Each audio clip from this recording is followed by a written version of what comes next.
அப்பனுக்குள்ள தப்பாம பிறக்கணும் அப்படின்னு சொல்லுவாங்க இல்லையா. இங்க ரெண்டு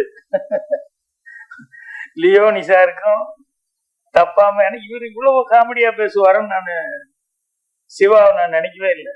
சைலண்டா இருப்பாருன்னு நினைச்சுக்கிட்டு இருந்தேன்.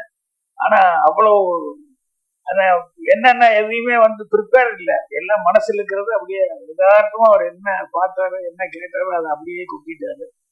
அவரு தியானி சார் கிட்ட அவரே சொல்லிட்டாரு. அதுக்கப்புறம் எங்க அப்பா அவ்வளவு பைக் பிடிக்கும் போது அப்படி எனக்கு அதெல்லாம் வராம இருக்குமா அப்படின்னு சொல்லிட்டு ஆட்டோமேட்டிக்கா அவ்வளவு பிரமாமா பேசினாரு.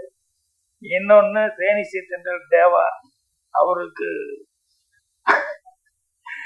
வலதுகரமா சாபியஸ் முரளி இவங்க எல்லாம் இருக்காங்க. அது நேரத்துல அவர் இப்பவே தேசிய விருது வாங்கி தேவா அவர்களுக்கு அவ்வளவு பெரிய பேர் ஒரு மரியாதை வாங்கி. அப்பாவுக்கு நிறைவுங்கிறது என்ன, பையன் இந்த அளவுக்கு நமக்கு மரியாதையை வாங்கி கொடுக்குறான் அப்படிங்கிறதுதான நிறைவு.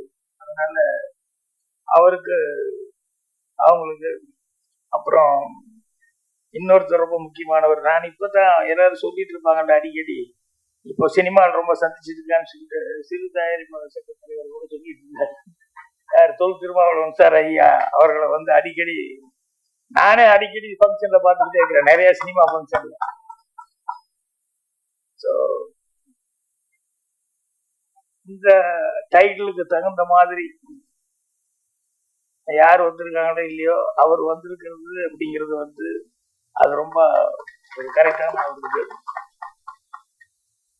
அவங்க 2 பேரும் பேசும்போதும் தேசிய விருது வாங்கினவங்க 2 பேரும் பேசும்போது அந்த இதை பத்தி சிறப்பாக அவங்க பேசினாங்க. அது முனுசாமி மனம் விட்டு நிறைய பேசினாரு.